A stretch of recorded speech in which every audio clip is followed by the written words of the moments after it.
Okay, hello everyone. This is a continuation of the Wattle Gobbler DLC Headhunter pack. I decided to divide this up into two videos, mainly because, this part here is extremely annoying for some. So, if you like the Grandma Flexington Thanksgiving spill, this is the video to click on, because all I'm going to be doing is listening to her speak and commenting on her story. So yeah, just enjoy what you see. Anyways, here we go. I have a thing! My grandma's a pretty big fan of yours. Could you go say hi to her? This is actually kind of a mini story arc. Oh man, it's the Vault Hunter! You are awesome! Didn't you fight Terramorphous? I fought a big creature like that once. Yeah, not He in was this a big playthrough. whale squid with 100 tentacles. You ever thought anything with tentacles? Oh, of course you have. Terramorphous had tentacles. How silly of me. Now. Oh, might as well take my level up. Sorry. Thing looks tricky. I am so sorry! All right, the whale creature. His name was Blowhole the Apocalypse. I called him the Apocalypse for short. And he attacked my hometown of Tsunami's Edge when I was but a little girl. You ever been to Tsunami's Edge? Great town. If they ever have a beaches, Borderlands great 4, they food, need and this the cost of Tsunami's living Edge. is just so low. I would love to see Even being a Torg's single hometown. grandmother and working part-time in a scat meat processing factory, I was still able to provide for little Mr. Torg. We may not have been able to afford the finer things in life, like food, but we got by. After all, Mr. Torg and I didn't have anything but one another after that horrible gas leak blew up the iridium mine, killing my son and his lovely wife. From that day onward, my little Mr. Torg vowed to conquer explosions themselves guess we found in an out what effort happened to to Brad. avenge his fallen parents. And ah man, I forgot what I was talking about. Where was? Oh right, the Blowhole, the Apocalypse. So anyway, I was wrestling Blowhole to the ground, and I had my bicep curled around his blueberry throat. Blueberry? Sorry, I meant to say blubbery. I've got blueberries on the brain, I guess. I grow them in my backyard. Mr. Torg helped me plant them. Thanks again for that, grandson.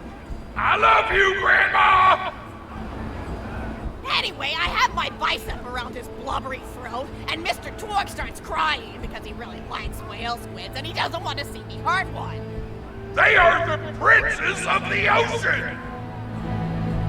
So I let the whale go after giving it a punch in the eyeball so he'll remember me, and it swam away into the ocean. And then I had there's Mr. Torg drive me to the regarding ice cream Tsunami's farm. Edge He outside got of me this. Rocky Road because Rocky Road's my favorite. I'm extremely partial to the way the marshmallows act like little landmines of flavor amidst the battleground of chocolate. What's your favorite flavor of ice cream? Is it pistachio? I bet it's pistachio.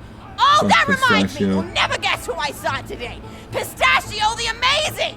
He's a magician who studied under Crazy Earl, so he's got that weird mustache, But I saw him make a rack hive disappear. A whole rack hive! I said to No, Mr. Crazy Torg, I Earl said, is "Mr. Torg, actually wasn't that Randy amazing?" Pitchford, And who he said, happens to "Yes, be it was, Grandma." an Didn't you say amateur that? magician. I remember saying that. I remember, Grandma! And we It's stood kind of in his line hobby. afterward and got his autograph, and I thought I had it somewhere around here, but it's probably in the attic. I really ought to go up there and clean it out one of these days. I have so many little keepsakes up there. You're paying attention, right?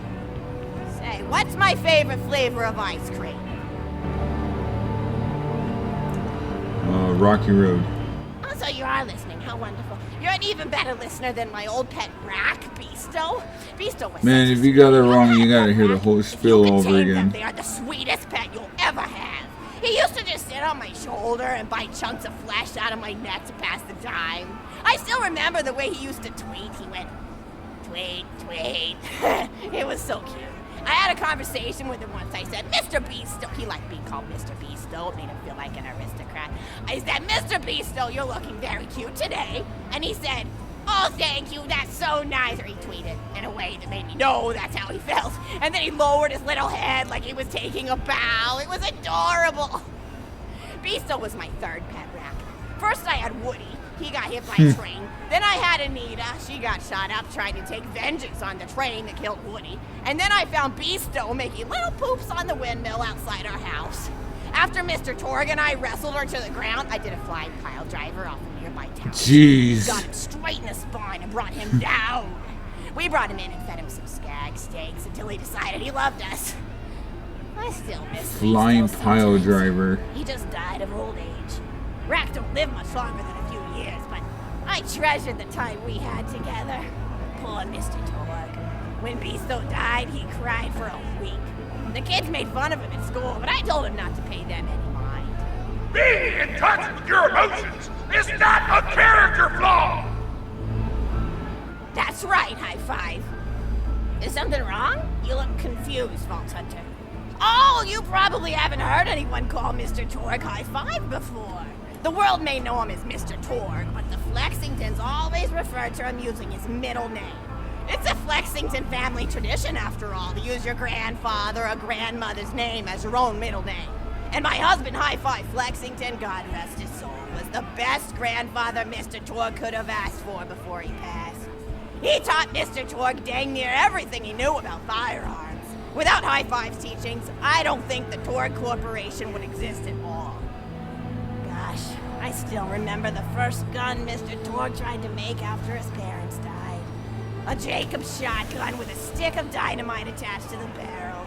Torg nearly blew his face off, but he got up, dusted his mustache off, and swore that by the time he reached the age of 11, he would make a gun that fired explosions without killing the operator. And by golly, he did! It took a couple of dozen prototypes before he got the right combination of gun parts and explosives right. But once he did, woo-wee! I'll never forget the plume of smoke that used to be my neighbor's homestead. They were jerks, though, so it's okay. Gosh, I've been talking your ear off for some time, haven't I? It's so kind of you to listen for this long. I've taken up too much of your time already. Please don't feel like you have to stick around any longer. As a matter of fact, take this for giving this old woman some company. $1. Wow. I feel so rich. Okay, so easy 5K experience though. I'll give it that. Or even more attractive than Mr. Torg said you were. I've got another story for you, but I'd Ma'am, like this to is the tell it to Wendy's. all of your friends at once. An old lady like me has to save her voice, you know. Oh, you still want to talk with me? How incredibly sweet of you. Say, you'll never guess who I saw today. Captain Scarlet. She was robbing my retirement home with a few other brigands, and I recognized her from her wanted poster, and I said, "Oh, hey, you fought the Vault Hunter, didn't you?" And she bowed all elegantly and said something like, "Indeed I did, madam," and said that you were really good at fighting, and that you beat her fair and square. She didn't seem to harbor much of a grudge about it. Nice girl. You should think about meeting up with her again if you're not shacked up with anybody, you know? I mean, of course, you probably are. Gorgeous hunk of a Vault Hunter like you. I bet you're beating away suitors left and right. Look, you're blushing. Oh, I could just eat you up. Mr. Torg was so scared of trying to get a date for such a long time. He used to go to parties in high school and just stand in the back without talking to anybody. I am an introvert! Sure you are. I tried to tell him, I said, don't worry about chasing love. If you chase your dreams, then love will follow. See, that's the thing people don't get. You watch Echo films and they're just awful. They teach you that the only way to be with someone is just to pursue them over and over until they decide they like you. In reality, you know when you like someone almost immediately. You can't really convince somebody to fall in love with you. You just look like a stalker. But if you do things that you're interested in, like making guns that explode or killing mercenaries, then people will see that confidence and skill you have and they'll be attracted to it. There's always a fine line between that kind of confidence and narcissism, you know? There's nothing worse than somebody who wants to be famous. I remember when Mr. Torg first sold his weapons tech to that board of directors, he was pretty egocentric for a while, taking pictures of himself and posting them to the EchoNet all the time, trying to hobnob with every celebrity that used his weapons. He came back home one day with a supermodel under each arm, and I said, Mr. Torg, what are you doing? You've lost sight of who you are. It's been weeks since you actually created a new gun, I said. And it was true. He'd been more obsessed with being well known for doing something great than with actually doing something great. It was a dark point in my life. Thankfully, High Five listened to me and got to work on what would eventually become the Kerblaster. You a fan of the Kerblaster? That was always my favorite. That and the Flacker, which I know a lot of people hate. But there's more to combat than just brute efficiency. The Flacker was broken in Borderlands 3. Counts for something. And Until there's he got nothing adjusted. quite like filling the air with tiny little explosions. It's like a fireworks show, except the deaths aren't as sad and unexpected.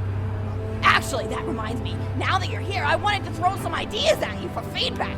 I'm a playwright in my spare time, and I'm trying to write a story about an up-and-coming tournament fighter who tries to find love in a gladiatorial arena. And I figure you've got a lot of experience, so your feedback would really be valuable. So the play is called Broken Hearts and Broken Necks. Scene 1. Fade in on an arena, just after a battle. Body parts litter the stage.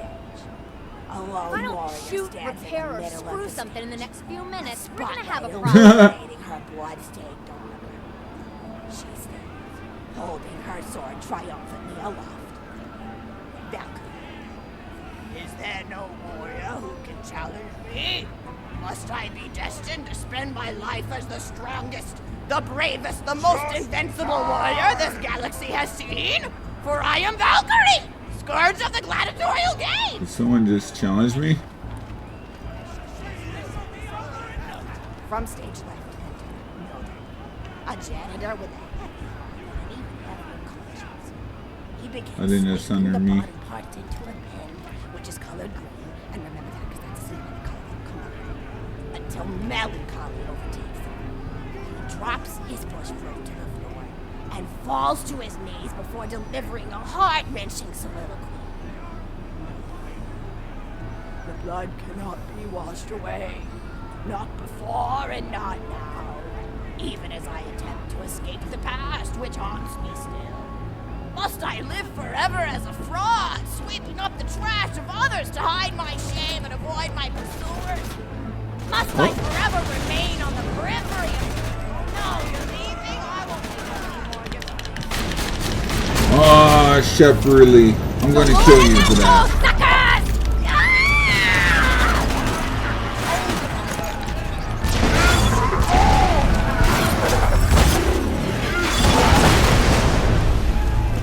Okay. Oh my god. You have some... I've got another story for you, but I'd like to tell it to all of your friends Shut at up. once. An old lady like me has to save her voice, you know. Oh, you still want to talk with me? How incredibly sweet of you. Say, you'll never guess who I saw today. Captain Scarlet. She was robbing my retirement home with a few other brigands, and I Alright, let me recognized just her put from on one controller. teaser, and I said, "Oh hey, you fought the Vault Hunter, didn't you?" And she bowed all elegantly and said something like, "Indeed I did, madam," and said that you were really good at fighting and that you beat her fair and square. She didn't seem to harbor much of a grudge about it. Nice girl. You should think about meeting up with her again if Like you're not the ultimate shacked up troll with ever. anybody, you know? I mean, of course you probably are. Gorgeous hunk of a Vault Hunter like you. I bet you're beating away suitors left and right. Look, you're blushing. Oh, I could just eat you up. Mr. Torg was so scared of trying to get a date for such a long time. He used to go to parties in high school and just stand in the back without talking to anybody. I am an introvert! I tried to tell him, I said, don't worry about chasing love. If you chase your dreams, then love will follow. See, that's the thing people don't get. You watch Echo films and they're just awful. They teach you that the only way to be with someone is just to pursue them over and over until they decide they like you. In reality, you know when you like someone almost immediately. You can't really convince somebody to fall in love with you. You just look like a stalker. But if you do things that you're interested in, like making guns that explode or killing mercenaries, then people will see that confidence and skill you have, and they'll be attracted to you. But there's always a fine line between that kind of confidence and narcissism, you know? There's nothing worse than somebody who wants to be famous. I remember when Mr. Torg first sold his weapons tech to that board of directors, he was pretty egocentric for a while, taking pictures of himself and posting them to the EchoNet all the time, trying to hobnob with every celebrity that used his weapons. He came back home one day with a supermodel under each arm, and I said, Mr. Torg, what are you doing? You've lost sight of who you are. It's been weeks since you actually created a new gun, I said. And it was true. He'd been more obsessed with being well known for doing something great than with actually doing something great. It was a dark point in my life. Sorry, I was actually browsing Thankfully, High Five listened to me and got to Facebook work there on trying what to would kill the eventually time, become the but my Kerblaster. audio was on. You a fan of the Kerblaster? That was always my favorite. That and the Flacker, which I know a lot of people hate. But there's more to combat than just brute efficiency in this old lady's eyes. Style counts for something. And there's nothing quite like filling the air with tiny little explosions. It's like a fireworks show, except the deaths aren't as sad and unexpected. Actually, that reminds me, now that you're here, I wanted to throw some ideas at you for feedback. I'm a playwright in my spare time, and I'm trying to write a story about an up-and-coming tournament fighter who tries to find love in a gladiatorial arena.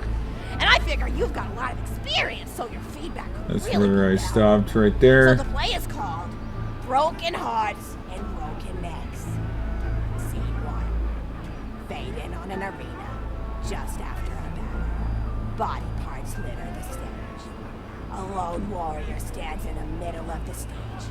A spotlight illuminating her blood-stained arm. She stands, holding her sword triumphantly aloft. Valkyrie. Is there no warrior who can challenge me? Must I be destined to spend my life as the strongest, the bravest, the most invincible warrior this galaxy has seen? For I am Valkyrie, scourge of the gladiatorial games! Exit loudly as she shakes her head in despair. From stage left, enter Milton, a janitor with a heavy heart and an even heavier conscience. He begins sweeping the body parts into a bin, which is colored green, and remember that because that's a symbol of color. Until melancholy overtakes him. He drops his bushrobe to the floor and falls to his knees before delivering a heart-wrenching soliloquy. The blood cannot be washed away. Not before and not now. Even as I attempt to escape the past which haunts me still. Must I live forever as a fraud, sweeping up the trash of others to hide my shame and avoid my pursuers? Must I forever remain on the periphery of joyful combat, ever watchful but never participating? With the clatter of armor, Valkyrie re-enters the stage right. Good morrow, lowly janitor. I heard a noise and thought it worth investigating. Oh, great Valkyrie, 'twas nothing but the wails of those souls you released from their bodies tonight. Souls that wail in agony as they fly upward to Valhalla. Fools! What have they to wail about? Their agonies are over, ended at the point of my sword. Mine, however, have only yet begun. For it is lonely at the top, and an unchallenged life is a boring one. No, Doc, listen. If only I were able to tell her my true identity, I would give her a fight she would not soon forget. Back to Valkyrie. Yes, ma'am, boredom is the true tragedy. May you one day find challenge in combat. Stupid. Nodon picks up a giant two-armed bastard sword with almost no effort. Valkyrie on the side. What is this? Next stage left. Lag. What strength this janitor possessed? Who is he to pick up a bastard sword with but 2 fingers? What hidden power does he hold? What secrets does he keep? I will endeavor to uncover his past, in the hopes that our swords may cross in battle! Exit. End of scene. Scene 2. The interior of the governor's house. The table is set with myriad teas and biscuits. Oh, I'm so sorry. I didn't even ask you for the feedback on the first scene. Did you like it? Oh, wonderful. I'll continue. Scene 2. The governess enters from stage left. Governess. I refuse to respond to these absurd accusations. Her husband looks at her quizzically. Governor. And what accusations may those be? Governess. Actually, you know what? I don't think I'm ready to get feedback on the play yet. But what about you?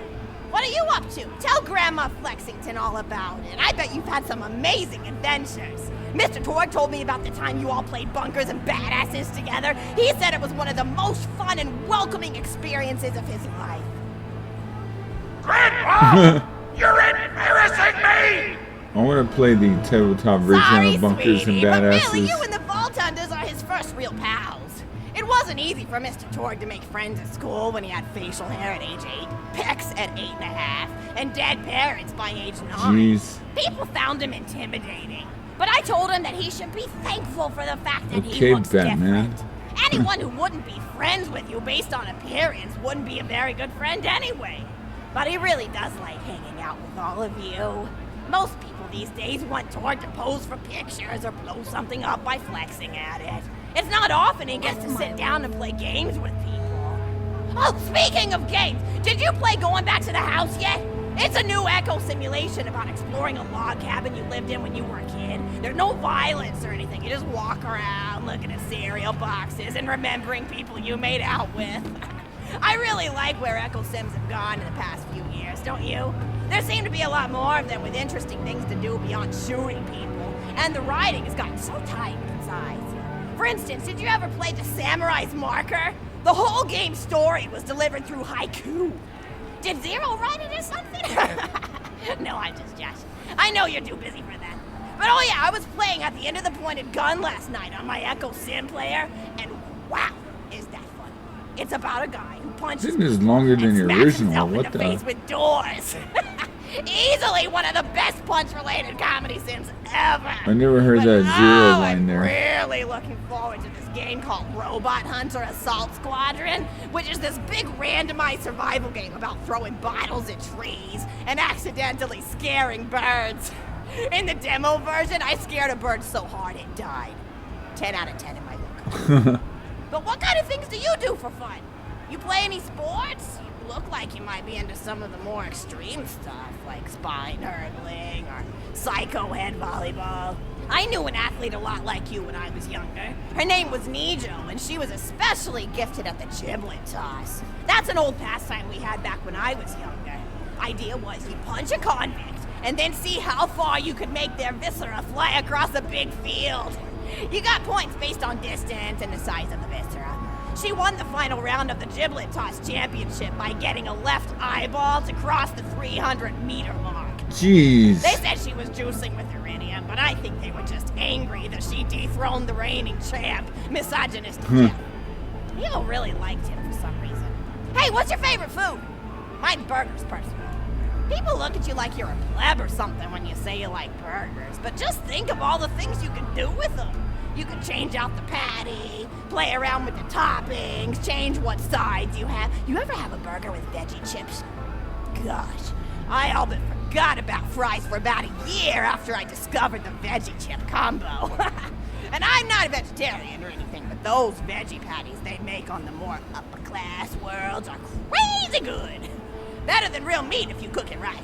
Mr. Torg tried to be vegetarian once after he saw a fluff bear get run over by a truck. How long did you last again? 12 seconds! Barely even finished the word vegetarian before he lunged at a skag chew I was holding in my left hand. Nearly lost a finger. Granted, he's always been partial to skag chews or skag bacon. Don't know why, since I always felt like skags tasted like old tires and vomit. But to each his own. Taste is a funny thing. People say your taste buds get more refined as time goes on, but they actually get worse and worse. So when Mr. Torg used to refuse vegetables as a kid, it's because he was actually tasting how awful they were. When we old folks eat vegetables, we're only okay with it because we can't taste all the gross vitamins and stuff. Granted, vitamins are what have kept me going for as long as I've been going. You get enough B12 in your system and you can headbutt a friend without so much as a bruise. That reminds me, I need to get my pills ready for the rest of the week. I have one of those little metal containers split into different sections for each day. It's really helpful. And the sides are sharp enough that I can use it to ward off burglars if I need to. What else do I have to do this week? Probably head to the bazaar, pick up some frozen spider and flanks. Gotta bring my coat though, because it gets kind of chilly in the freezer section. What else do I need? Oh, I need Schwartzman's candy drops. Gosh, those are delicious. They're so smooth and sweet. Just thinking I had to pick up the controller. I'd go for one right now, couldn't you? Do you think you could go find me one? Sure thing, Grandma. Alright, so now I have to go actually do something.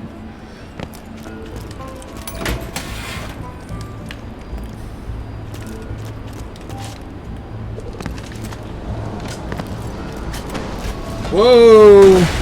Another present for my Alright, let me just... Quit making me. This is the beginning of the end.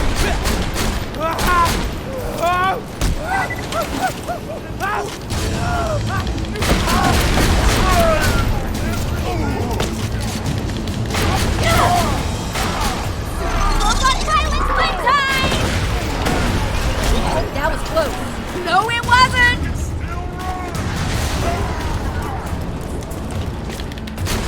Another head for my man. Yours. I don't need you to get back to my deal. Oh, I'll be here today or tomorrow.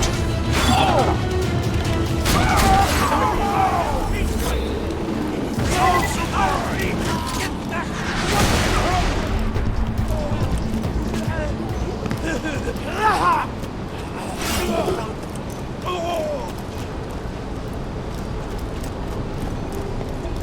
No. Alright, so I now need to go look for the throw drop. It's all about finding the old exit.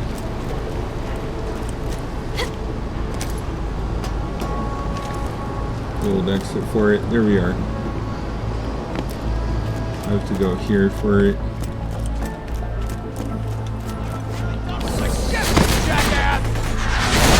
No, they respawn without like leaving the level. I didn't like reload the instance or anything. They just respawn. Huh. Of course, if you're watching a second recording, you might not know that. Uh-oh. Uh-oh. Oh, come on. Oh. Die. Oh!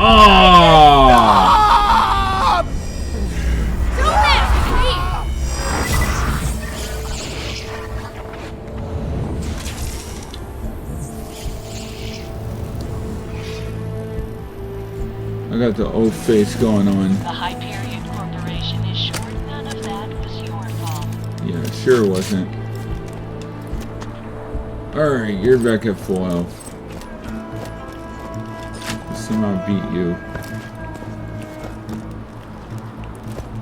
Yeah, of course when I go look for him, he's not there. In here? Nope. Just a jabber. Yeah, that's stabber jabbers. Alright, let's just grab the pills and run, or the throw drops and run.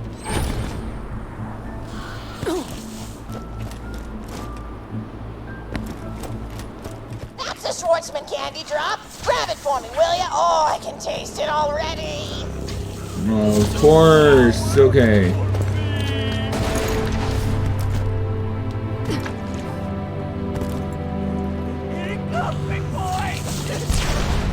Of course he missed.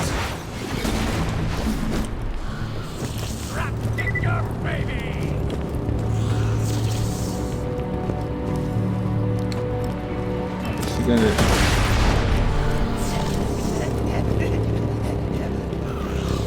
I gotta defeat them in order to get it. Put your face on, show it to your mama!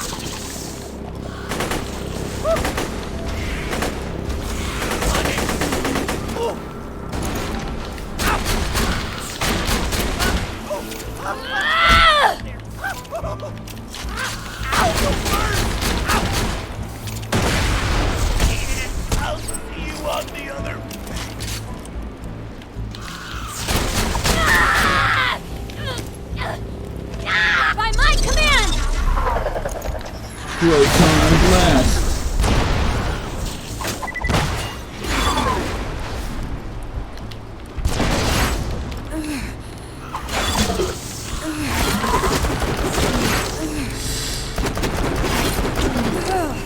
Oh, that was close. Are you gonna throw drops? Oh, wonderful! Bring it back here and I'll finish my story. Can't believe I got defeated. The respawning enemies that are supposed to be rare or unique. I don't know why enemies like Gouda Ramsey reappeared.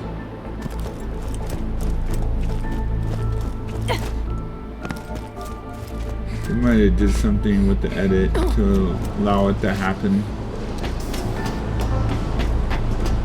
Which it would make for a faster game. What's this? That's interesting. Huh.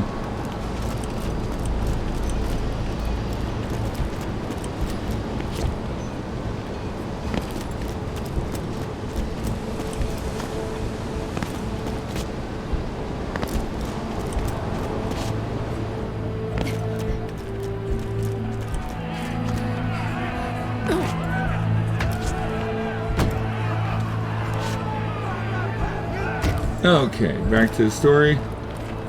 Thank you so much! I'll eat this later while sitting by the fireplace telling Mr. Torg stories of days gone by. There's just nothing like a good roaring fireplace, is there? Something healing and safe. Maybe that's why our family likes explosions so much. They're basically just big fireplaces. Every explosion feels just like coming home. Oh, maybe that'd be a good slogan for the Torg Corporation. Don't you think, High Five? Oh, don't be silly. It's a wonderful slogan and you know it. I used to come up with slogans for a living when I was in my teens. I came up with the jingle for Professor Gunsight's Can't Miss Scopes. How'd it go, you know? Oh, yeah.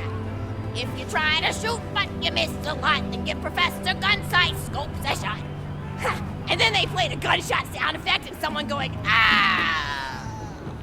It was cute. But gosh, I've been talking for a while now, haven't I? Thanks for bringing your friends to listen to an old woman ramble for a while. I can't tell you how great it is to have somebody new to talk to, especially a vault hunter. Oh, and one more thing. No, actually, that can probably wait. Just something about vaults and the end of the universe. Anyway, here. I always spoil my friends, just like I spoiled my grandson. Alright. Oh, dirty. The drops. Gonna drop something. There you go. Enjoy!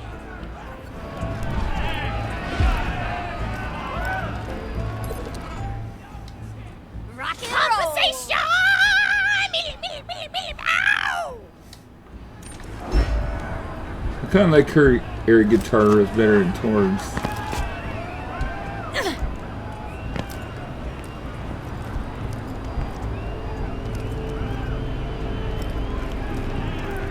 Friends are like family who don't suck. Then she doesn't say anything else. Well, that's all for this video. If you like what you saw, please like, comment, subscribe. Keep it awesome. And let's get it cracking. I'll see you guys on the next Borderlands video. Or whatever they decide to upload. Anyways, have a good one. And peace. Also, don't fight with your family. Try to enjoy the time you have together, because you know that time is limited. Anyways, peace out.